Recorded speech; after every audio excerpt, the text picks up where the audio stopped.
Alors, dans cette dernière vidéo du cours T2, on va s'intéresser à une situation importante encore en thermo, qui est qu'est-ce qui se passe lorsqu'on a un corps qui change d'état?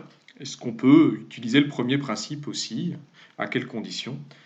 Alors sans problème, le premier principe de toute façon il est général, il s'applique dès qu'on a un système fermé, donc ensuite il suffit de regarder dans le détail, mais on peut l'appliquer à tout type de transformation, dont les changements d'état ou transitions de phase. Alors avant, je vous propose une petite étude expérimentale pour mieux comprendre ce qui va se passer lors d'un changement de phase. Alors, on va supposer qu'on a un échantillon de corps pur, voilà, et on est dans une enceinte isobare, donc qui garantit une pression constante, ou au moins une pression de l'atmosphère constante. Donc le corps est initialement solide à une température inférieure à sa température de fusion, qu'on considère un corps pur à l'état solide. Et on lui apporte une puissance thermique P, par exemple en le faisant chauffer avec une petite résistance chauffante, ou bien en lui apportant de l'énergie par transfert thermique. Et on va regarder ce qui se passe si vraiment on peut laisser les choses se faire naturellement à pression constante. Donc au cours du temps, si je mesure la température du système, je vais observer quelque chose comme ça. On part d'une température initiale inférieure à la température de fusion, on a le solide et on lui apporte une puissance. Dans ce cas-là, eh bien, on a un système monophasé, on a juste une phase condensée, et puis si on lui apporte de l'énergie thermique, sa température augmente. Ça, c'est le paragraphe d'avant qui vous le dit.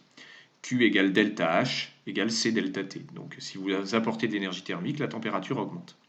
Alors comme on lui en apporte régulièrement à puissance constante, eh bien ça augmente régulièrement la température. Et puis on arrive à la température de fusion, donc là le système devient diphasé, liquide-solide, et tant qu'on est à la température de fusion, on a un équilibre diphasé.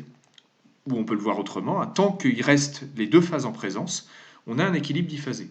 Mais qu'est-ce qui se passe ici? Eh bien, c'est que le corps, il est en train de fondre. Là, on a un système entièrement solide, là, un système entièrement liquide, et peu à peu, on a du solide qui se transforme en liquide. Donc c'est le phénomène de fusion, d'où le terme température de fusion. Mais là, on reste à la même température. Pareil, ensuite, une fois qu'on a que du liquide, on a le même phénomène. Ce n'est pas forcément la même pente, parce qu'on sait que la capacité thermique du solide n'est pas forcément la même que celle du liquide, donc ça monte peut-être pas exactement à la même vitesse. Par contre, une fois qu'on arrive au point d'ébullition, eh bien, on a un corps qui rentre en ébullition, il passe peu à peu à l'état gazeux, et ça se fait à température constante, si on est à pression constante, qui est la température de vaporisation. C'est aussi la pression de vapeur saturante, en fait. Enfin, la température qui correspond à la pression telle que la pression soit la pression de vapeur saturante. Donc là, le corps est en train de bouillir, et puis à la fin, on a du gaz, et puis si on continue à chauffer, le gaz, la température de la vapeur augmente. Voilà. Donc ça s'appelle un diagramme d'analyse thermique, mais ça permet de bien comprendre quelque chose de fondamental, c'est que tant que le système est en état diphasé, eh bien on lui apporte de l'énergie thermique, et pourtant sa température n'augmente pas. Ça c'est fondamental. C'est le deuxième point ici. On apporte de l'énergie thermique, la température reste pourtant constante. Donc voilà, si on veut le dire de manière un peu provocatrice, on va dire qu'on chauffe, mais ça ne chauffe pas. Et ça montre que en fait, dire ça, c'est très problématique en thermo, c'est pas assez précis. Si on veut le dire précisément, c'est on apporte de l'énergie thermique au système, mais sa température n'augmente pas. Alors à quoi sert l'énergie thermique qu'on apporte au système? J'espère que vous le sentez, que si on a un corps à faire fondre, c'est que les liaisons intermoléculaires, elles sont en train d'être modifiées. Et si elles sont en train d'être modifiées, ça demande une certaine énergie. Donc en fait, l'énergie qu'on apporte en chauffant ici, en apportant de l'énergie thermique, eh bien, elle ne sert pas à échauffer le milieu, mais elle sert à la fusion du corps, à la modification des liaisons intermoléculaires pour passer d'un état solide à un état liquide. Exactement pareil pour l'ébullition, on a besoin d'apporter de l'énergie pour briser les liaisons intermoléculaires du liquide et les transformer transformer ça en gaz. Voilà, donc ça montre que l'énergétique d'un corps en transition de phase sera différente vraiment d'un corps monophasé ou d'une phase condensée monophasée. On a besoin d'un petit peu d'outils théoriques pour décrire ces transitions de phase. Donc je vais commencer par définir la grandeur utile qui s'appelle l'enthalpie massique de changement d'état. Le deuxième nom possible qu'on trouve souvent, c'est chaleur latente massique de changement d'état. Il faut s'habituer aux deux vocabulaires parce qu'ils sont vraiment utilisés tous les deux. Alors, il y a deux notations pour cette grandeur-là. On va mettre delta de alpha vers bêta. Alors, en fait, on va remplacer ce alpha vers bêta plus tard, mais de petit h pour dire que c'est massique. Hein, ça, ce sera important. Ou bien L de A vers B. Le L veut dire pour chaleur latente, massique, de changement d'état. En fait, c'est exactement la même chose. Donc, je vais utiliser la première notation, mais je pourrais utiliser la deuxième. C'est défini de la façon suivante. Delta de alpha vers bêta de H, c'est l'enthalpie massique de la phase bêta moins l'enthalpie de la phase alpha. Ça va correspondre à une variation d'enthalpie massique d'un système qui passe de la phase alpha à la phase bêta. Alors ça reste un petit peu formel, mais on va voir les propriétés pour rendre ça plus clair. Cette grandeur, elle s'exprime en joules par kilogramme. Bon, en fait, les ordres de grandeur font que c'est plus pratique d'exprimer en kilojoules par kilogramme, mais l'unité reste la même. Et elle dépend de la température de la transition de phase. Vous allez voir qu'on fait souvent des transitions à température fixée, donc ça dépend de la température. Pour une transformation au cours de laquelle on a une masse m de corps qui passe d'une phase bêta à une phase alpha à une phase bêta, eh bien pour la variation d'enthalpie, c'est super simple. Il suffit de multiplier l'enthalpie massique de changement d'état par la masse du système. Donc delta H, lorsqu'on a un changement d'état, pour n'importe quel système, c'est la masse qui change d'état fois l'enthalpie massique de changement d'état. Alors en pratique, on ne va pas utiliser le alpha vers bêta, on va utiliser un vocabulaire plus adapté parce que lorsque c'est des corps purs qui changent d'état, les transitions de phase sont vraiment bien identifiées. On a essentiellement de la fusion, de l'ébullition, de la solidification. Donc ça en général, on ne précise pas, on va juste mettre le mot qui va bien. Par exemple, ça va être l'enthalpie massique de fusion. Delta H fuse. Donc ça correspond à la variation d'enthalpie massique du liquide moins celle du solide, qui correspond à la variation d'enthalpie d'une masse de corps pur qui va passer de l'état solide à l'état liquide. Et puis, quelles que soient les phases condensées considérées, l'enthalpie massique de changement d'état de alpha vers bêta, c'est l'opposé de celle de bêta vers alpha. Il manque un petit H ici. Et donc, par exemple, l'enthalpie massique de fusion, c'est moins l'enthalpie massique de solidification. Ça, c'est évident. Il suffit d'inverser les deux phases. Ici, on a le résultat. Alors, quelques ordres de grandeur qui vont nous servir dans la suite. Donc, sous un bar, en fait, si vous voulez faire passer 1 kg d'eau liquide, d'eau solide vers l'eau liquide, autrement dit faire fondre de la glace et la transformer en eau liquide, à 1 bar, donc il faut se mettre à 0 degrés Celsius, et la variation d'enthalpie associée à 1 kg d'eau qui fait ce changement d'état-là, c'est 330 kJ. Voilà. Pour de l'eau liquide à l'eau gaz, ça se fait à 100 degrés Celsius sous un bar. Et voilà l'ordre de grandeur. On a 2200 kJ par kilogramme de variation d'enthalpie pour 1 kg d'eau qui va se vaporiser. L'éthanol, donc on voit que c'est un peu inférieur, l'enthalpie de l'éthanol, l'enthalpie de changement d'état, de vaporisation de l'éthanol. Et puis l'enthalpie de liquéfaction du fer, par exemple, donc vous voyez une température beaucoup plus haute, et bien voilà la chaleur latente ou l'enthalpie massique de changement de phase par kilogramme de fer. Voilà, donc ça c'est des ordres de grandeur, ils ne sont pas à retenir bien sûr, mais ça vous donne un petit peu en kilojoules par kilogramme ce qu'on peut attendre pour des changements d'état de type liquéfaction ou vaporisation. Alors là, on va revenir sur un point que j'avais laissé un peu en suspens, c'est pourquoi on utilise l'enthalpie depuis le début. Ça, c'est vraiment fondamental pour les changements d'état. On n'a pas le choix. Parce que si un changement d'état est réalisé à pression constante, ou au moins en contact avec une atmosphère à pression constante, là, le changement d'état, il est monobar. Par contre, dire qu'il est isochore, ça, c'est totalement faux. Parce que, en général, un changement d'état s'accompagne d'un changement de volume. Prenez l'exemple célèbre de la glace qui passe à l'état liquide. Vous savez bien que comme la glace et l'eau liquide n'ont pas la même densité, eh bien, un glaçon qui fond, ça va s'accompagner d'une variation de volume du système. Et qui dit variation de volume, dit travaux des forces pressantes, non nulles. Et donc là, on ne peut pas considérer que la transformation est isochore, et on est obligé d'utiliser le premier principe sous forme delta H égale Q, et d'utiliser l'hypothèse monobar, et surtout pas isochore. Voilà, donc c'est pour ça que, en général, pour les phases condensées, et a fortiori pour les changements d'état, on va toujours utiliser H parce que on aura beaucoup plus de transformations monobar que d'autres hypothèses. Voilà. Donc c'est pour ça, au passage, qu'on définit l'enthalpie massique de changement d'état, parce qu'on va travailler tout le temps avec l'enthalpie. Alors, je vous propose un exemple simple de calorimétrie avec changement de phase, parce que vous allez voir que le raisonnement est un peu plus subtil qu'avec deux masses d'eau. Quand on a un corps qui peut changer d'état, il faut faire un peu plus attention. Donc on va considérer un calorimètre dont on négligera une influence, dans lequel on place M1 égale 200 g d'eau à 20 degrés Celsius, et un autre système qui est un glaçon, 20 g de glace. Alors pour simplifier, je vais prendre de la glace à 0 degrés Celsius. Ça c'est possible, c'est un glaçon qui est sur le point de fondre.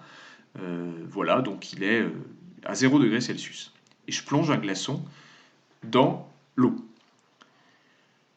Alors je veux déterminer l'état final du système une fois que l'équilibre est atteint, une fois que les échanges thermiques sont terminés. Alors je donne Cl, qui est la capacité massique du liquide, donc de l'eau liquide. Je n'ai pas besoin de celle du solide, on verra pourquoi plus tard. Et l'enthalpie massique de fusion de l'eau, ou la chaleur latente massique de fusion de l'eau, c'est pareil.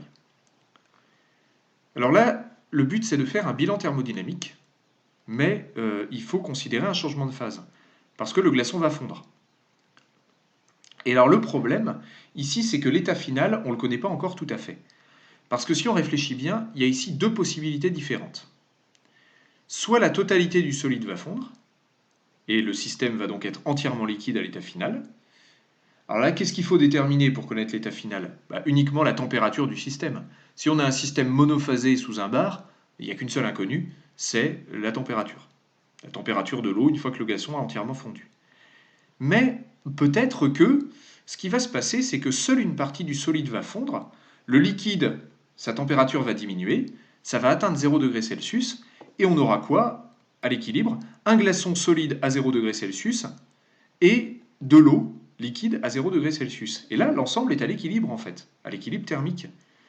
Et l'inconnu, c'est plus la température, parce que celle-là, on la connaît, ça va être 0 degré Celsius. L'inconnu à déterminer, c'est ce qui va rester en glace et ce qui restera en liquide. Voilà, donc c'est la composition du système en solide et en liquide. Alors, laquelle des deux on prend? Eh bien, quand on a ce genre de problème, ce genre de bilan thermodynamique à faire, eh bien, on est obligé de faire une hypothèse et puis vérifier qu'à la fin, le résultat qu'on trouve est cohérent avec cette hypothèse-là. Donc là, ici, en fait, vu les ordres de grandeur mis en jeu, j'espère que vous avez une petite idée, 200 g d'eau à 20 degrés Celsius, on plonge un glaçon de 20 g à 0 degrés Celsius, bon, on se doute qu'il semble raisonnable de considérer qu'à l'état final, le système va être monophasé, on aura seulement de l'eau liquide. Donc on va faire cette hypothèse-là et voir à la fin ce qu'on trouve. Comme on a un mélange, on va faire exactement comme dans le paragraphe précédent avec les deux masses d'eau, on va considérer le système total eau plus glace en négligeant l'influence du récipient. Delta H égale Q, on néglige les échanges thermiques entre le mélange aux glaces et le milieu extérieur, en particulier le récipient. Donc delta H égale à 0, ça c'est le premier principe. Et puis, l'enthalpie étant une grandeur extensive, on décompose cette variation d'enthalpie en la variation d'enthalpie de ce qui était l'eau initialement liquide et la variation d'enthalpie de ce qui était initialement l'eau sous forme de glace. Alors, il va falloir exprimer chacune de ces deux variations d'enthalpie en faisant bien attention à ce que subit chaque sous-système. On s'intéresse d'abord à la masse d'eau qui était initialement liquide à 20 degrés Celsius. Celle-là, d'après l'hypothèse qu'on a faite, elle va seulement se refroidir et atteindre sa température finale. Donc la masse d'eau M1, c'est simplement un système monophasé, une phase condensée, qui subit une transformation isobar, monobar, plutôt monobar d'ailleurs. Donc delta H égale M fois Cl fois delta T. Voilà, donc ça c'est simplement un bilan d'enthalpie à une phase condensée incompressible indilatable. Par contre, la masse d'eau M2, qui était initialement de la glace, elle, il va lui arriver plus de choses. Comme elle était à 0 degré Celsius, elle va en fait fondre entièrement, Et puis, il y a une deuxième transformation qui lui arrive, c'est qu'elle atteint la température finale.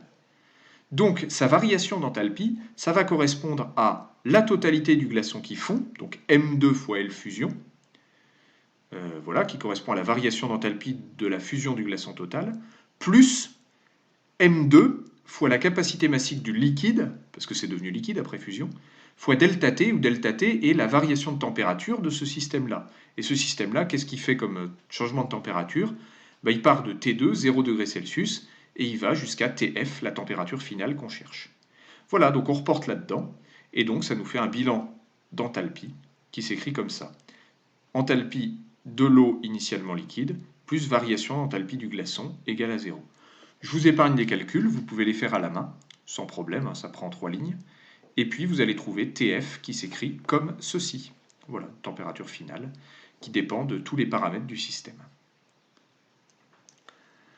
Quand on fait l'application numérique, que je vous incite aussi à faire, hein, pour voir si vous ne vous êtes pas trompé, moi je trouve TF égale 11 degrés Celsius. Alors là, il faut se rappeler qu'on a fait une hypothèse sur l'état final et qu'il faut vérifier que le résultat qu'on trouve est cohérent avec ça. Alors d'une part, c'est cohérent parce que l'effet de la fonte du glaçon a bien été de refroidir l'eau initialement présente. Hein. Le glaçon a fondu, donc la température finale c'est inférieur à 20 degrés Celsius. Ça c'est cohérent avec l'expérience de tous les jours. Quand on met un glaçon dans de l'eau, à la fin, l'eau est plus froide. C'est d'ailleurs pour ça qu'on utilise des glaçons. Et ce qui est important, c'est de remarquer aussi qu'on trouve bien une température plus grande, strictement plus grande que 0 degrés Celsius.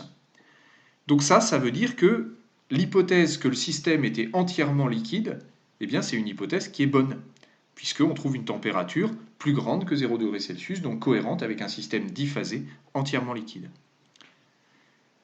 Par contre, vous pouvez faire l'application, hein, si au lieu de M2 égale 20 grammes, on avait pris une masse de glaçon initiale de 100 grammes, eh bien, en faisant exactement le même raisonnement et l'application numérique, on aurait trouvé une température finale de moins 13 degrés Celsius. Donc là, eh bien, ça aurait été en contradiction avec l'hypothèse d'un équilibre final entièrement liquide et monophasé, et il aurait fallu reprendre le calcul en faisant une hypothèse d'état final différente, une hypothèse d'état final diphasé à 0 degrés Celsius. Et l'inconnu, ça aurait été le titre en solide et en liquide. Voilà. Donc ça, je vous épargne le calcul, vous pouvez le faire si ça vous intéresse. Et on va s'arrêter ici pour cette vidéo, et donc aussi pour le chapitre. Voilà. En dessous, je vous ai mis des annexes que je ne vais pas commenter. Si jamais vous avez des questions dessus, n'hésitez pas. Voilà.